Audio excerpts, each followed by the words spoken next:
Di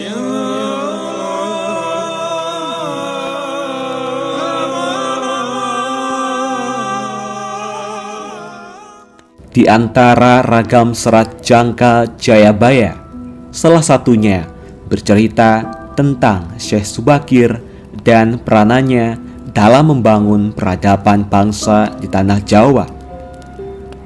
Konon ada semacam perjanjian antara Sabto Palon sebagai pamomong atau danyang gaib tanah Jawa dengan Syekh Subakir sebagai penyebar agama Islam generasi awal di Jawa ini.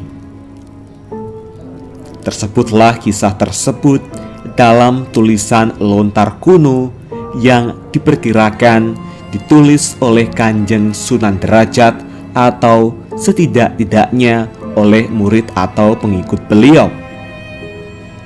Beliau berhasil menumbali Pulau Jawa yang terkenal angker dan wingit.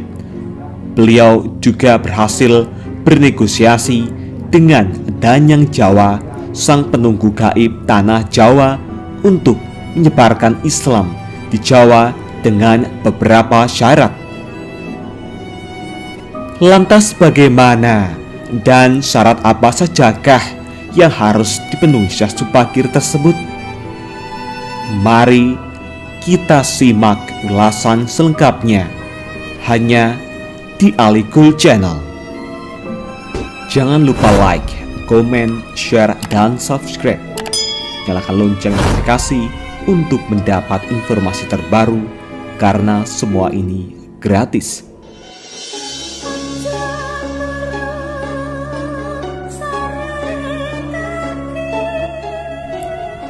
Nama Syekh Subakir sudah tak asing lagi bagi sebagian besar masyarakat Jawa.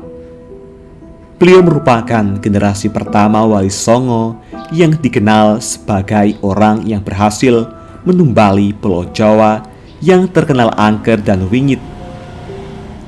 Beliau juga berhasil bernegosiasi dengan Danyang Jawa, sang pelindung gaib tanah Jawa, untuk menyebarkan Islam di Jawa dengan beberapa syarat.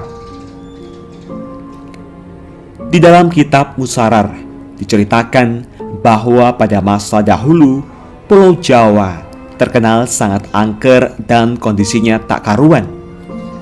Pengaruh magis di tanah Jawa masih begitu kuat, di mana banyak jin dan setan menghuni setiap sudut tanah Jawa yang saat itu masih berpenduduk hutan belantara.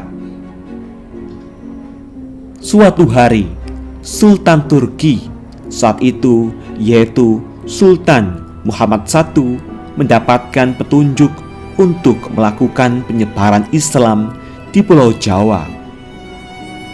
Maka diutuslah rombongan para alim ulama untuk mendatangi Pulau Jawa guna syiar Islam.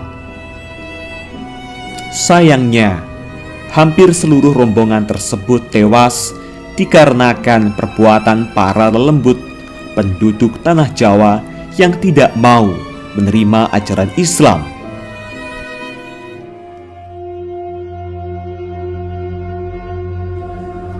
Mendengar kegagalan utusan yang dikirimnya membuat Sultan Muhammad I sedikit gusar. Akhirnya ia pun memerintahkan seorang yang terkenal alim, ahli ruqyah, memiliki kemampuan untuk berinteraksi dengan dunia gaib, serta memiliki keahlian dalam membabat tanah yang angker. Dialah Syekh Subakir, yang memiliki nama asli Syekh Tambuh Ali bin Syekh Bakhir, lelaki yang berasal dari tanah Persia atau yang sekarang lebih dikenal dengan negara Iran. Setelah mendapat perintah Sultan, Syekh Subakir langsung berlayar ke Pulau Jawa. Namun, sebelum sampai ke Pulau Jawa, beliau terlebih dahulu mampir ke Praja Keling, sebuah daerah yang diduga terletak di India, untuk mengajak penduduk di Praja Keling agar mau menempati Pulau Jawa. sekitar 20.000 penduduk Praja Keling turut serta dalam pelayaran Syekh Subakir menuju Pulau Jawa. Sesampainya di Pulau Jawa, Syekh Subakir langsung menuju ke Gunung Tidar yang diyakini sebagai titik pusat dari tanah Jawa. Di puncak Gunung Tidar, Syekh Subakir memasang tumbal berupa batu hitam yang sudah dirajah. Batu tersebut dikenal dengan nama Aji Kolocokro yang mampu menetralisir daya magis negatif dari bangsa jin. Selama 3 hari 3 malam, batu tersebut mengeluarkan hawa yang sangat panas, sehingga membuat para lelembut terpaksa menyingkir ke Laut Selatan Jawa. Kegegeran di dunia gaib pun mengusik ketenangan Ki Semar Bodronoyo, sang danyang tanah Jawa, yang selama ribuan tahun khusyuk bertapa. Selanjutnya terjadilah adu kekuatan antara Syekh Subakir dengan Ki Semar selama 40 hari 40 malam. Sebab sama-sama kuatnya, akhirnya Ki Semar menawarkan sebuah perundingan kepada Syekh Subakir, yang mana menghasilkan sebuah perjanjian yang terkenal dengan sebutan Perjanjian Sabdo Palon. Syekh Subakir menyampaikan maksud kedatangan beliau ke tanah Jawa guna menyebarkan ajaran Islam, agama yang dibawa oleh Nabi Muhammad sebagai pamungkas agama Samawi. Kemudian Ki Semar pun memperbolehkan Syekh Subakir untuk menyebarkan agama Islam di tanah yang ia lindungi. Berikut dialog Sabdo Palon dengan Syekh Subakir yang terjadi di atas Gunung Tidar, Magelang. Dialog penulis turunkan adalah dialog versi imajiner yang penulis olah dari hikayat tersebut dengan bahasa penulis sendiri.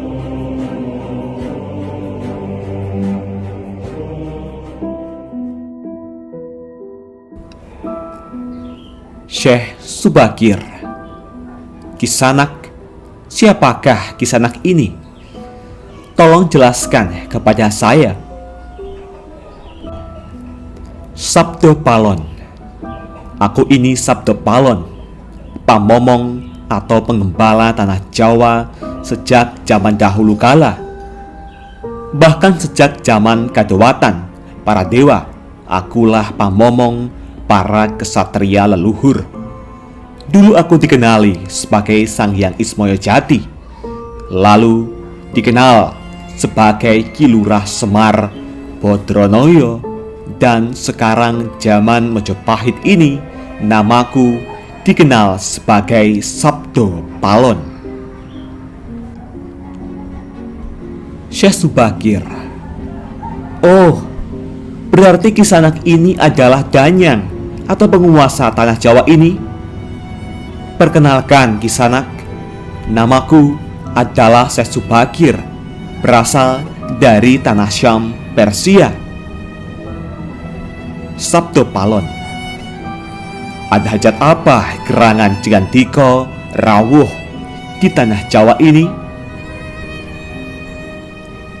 Syekh Subakir.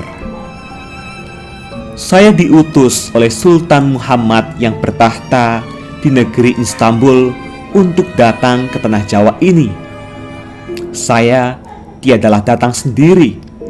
Kami datang dengan beberapa kawan yang sama-sama diutus oleh Baginda Sultan. Sabdo Palon. Ceritakanlah selengkapnya Kisanak, supaya aku tahu duduk permasalahannya. Syekh Subakir. Baiklah. Pada suatu malam, Baginda Sultan Muhammad bermimpi menerima wisik atau ilham, wisik dari Yang Akarya Jagat, Gusti Allah, Zat yang Maha Suci lagi Maha Luhur, diperintahkan untuk mengutus beberapa orang alim ke tanah Jawa ini. Yang dimaksud orang alim ini adalah sebangsa pendeta, brahmana, dan resi di tanah Hindu. Pada bahasa kami disebut ulama. Sabdo Palon. Jadi, Cingendiko ini termasuk ulama itu tadi? Syekh Subakir. Ya, saya salah satu dari utusan yang dikirim Baginda Sultan. Adapun tujuan kami dikirim kemari adalah untuk menyebarkan wawaras suci atau ajaran suci amadar agama suci, yaitu Islam. Sabdo Palon. Bukankah Kisanak tahu bahwa di tanah Jawa ini sudah ada agama yang berkembang, yaitu Hindu dan Buddha, yang berasal dari tanah Hindu? Buat apa lagi Kisanak menambah dengan agama yang baru lagi? Syekh Subakir. Biarkan Kawula Dasih yang memilih keyakinannya sendiri. Bukankah Kisanak sendiri sebagai danyangnya tanah Jawa lebih paham bahwa sebelum agama Hindu dan Buddha masuk ke Jawa ini, di sini pun sudah ada kapitayan atau kepercayaan? Kapitayan atau ajaran asli tanah Jawa yang berupa ajaran Budi? Sabdo Palon. Ya, rupanya Kisanak sudah menyelidiki Kawula Jawa di sini. Memang di sini sejak zaman sebelum ada agama Hindu dan Buddha sudah ada kapitayan asli. Kapitayan adalah kepercayaan yang hidup dan berkembang pada anak cucu di Nusantara ini. Syekh Subakir. Jika berkenan, tolong ceritakan bagaimana kapitayan yang ada di tanah Jawa ini. Sabdo Palon. Secara ringkas, kepercayaan Jawa begini. Manusia Jawa sejak dari zaman para leluhur dahulu kala meyakini ada Sang Maha Kuasa yang bersifat tan keno kinoyo ngopo. Tidak bisa digambarkan bagaimana keadaannya. Dialah pencipta segala-galanya. Bawono Agung dan Bawono Alit, jagat besar dan jagat kecil, alam semesta dan alam manusia. Wong Jawa diyakini bahwa Dia yang Maha Kuasa ini dekat juga dengan manusia. Dia juga diyakini berperilaku sangat welas asih. Dia juga diyakini meliputi segala sesuatu yang ada. Karena itu, masyarakat Jawa sangat menghormati alam sekelilingnya. Karena bagi mereka semuanya mempunyai sukma. Sukma ini adalah sebagai wakil dari Dia yang Maha Kuasa itu. Jika masyarakat Jawa melakukan pemujaan kepada Sang Pencipta, mereka lapangkan dengan tempat yang suwung. Suwung itu kosong, namun sejatinya bukan kosong, namun berisi Sang Maha Ada. Karena itu, tempat pemujaan orang Jawa disebut Sanggar Pamujan. Di salah satu bagiannya dibuatlah sentong kosong atau tempat atau kamar kosong untuk arah pemujaan. Karena diyakini bahwa di mana ada tempat suwung, di situ ada yang maha berkuasa. Syekh Subakir.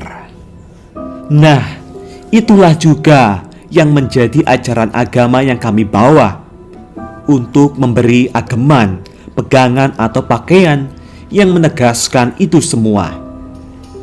bahwa sejatinya di balik semua yang wujud ini ada Sang Wujud Tunggal yang menjadi pencipta, pengatur, dan pengayom alam semesta. Wujud tunggal ini dalam bahasa Arab disebut Al-Ahad, di mana Maha dekat kepada manusia. Bahkan lebih dekat Dia daripada urat leher manusianya sendiri. Ajaran agama kami menekankan budi pekerti yang agung, yaitu menebarkan welas asih kepada alam gumebyar, kepada sesama titah atau makhluk. Lihatlah Sang Danyang, betapa sudah rusaknya tatanan masyarakat Majapahit sekarang. Bekas-bekas perang saudara masih membara. Rakyat kelaparan, perampokan, dan penindasan ada di mana-mana. Ini harus diperbarui budi pekertinya. Sabto Palon. Aku juga sedih sebenarnya memikirkan rakyatku. Tatanan sudah bubrah. Para pejabat negara sudah lupa akan dharmanya. Mereka saling sikut untuk merebutkan jabatan dan kemewahan duniawi. Para pandito juga sudah tak mampu berbuat banyak. Orang kecil salang tunjang bersusah payah mencari pepangan. Zaman benar-benar zaman edan. Syekh Subakir. Karena itulah mungkin Sang Mahajawata Agung menyuruh Sultan Muhammad Turki untuk mengutus kami ke sini. Jadi, wahai Sang Danyang Tanah Jawa, izinkanlah kami menebarkan wewarah suci ini di wewengkon atau di wilayah kekuasaanmu ini. Sabto Palon.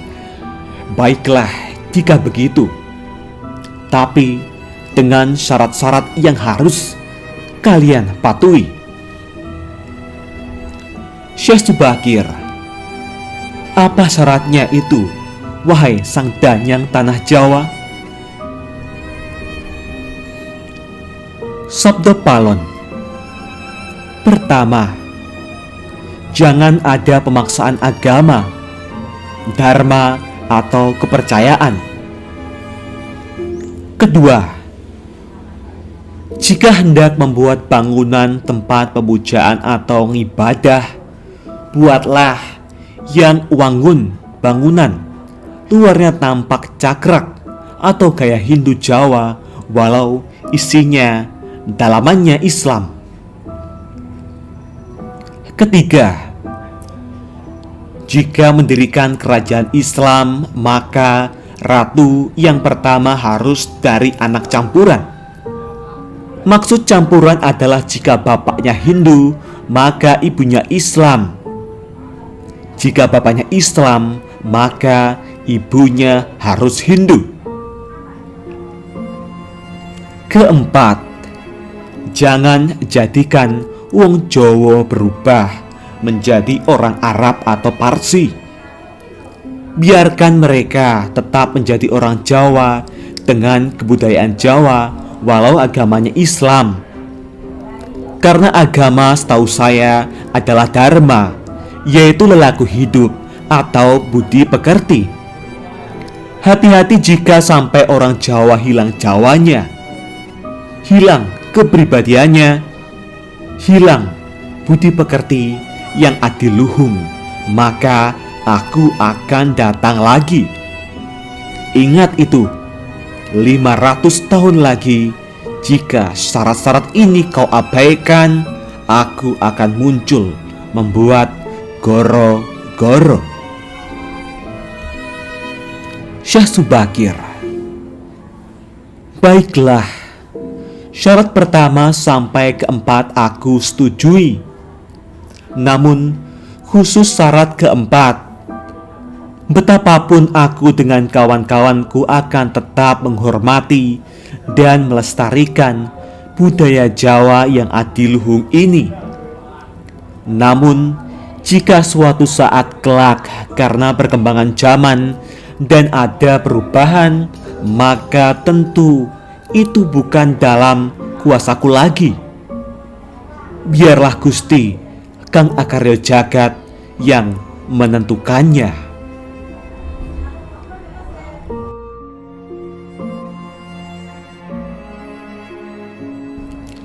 Itulah tadi percakapan antara Sabdo Palon dan Syekh Subakir.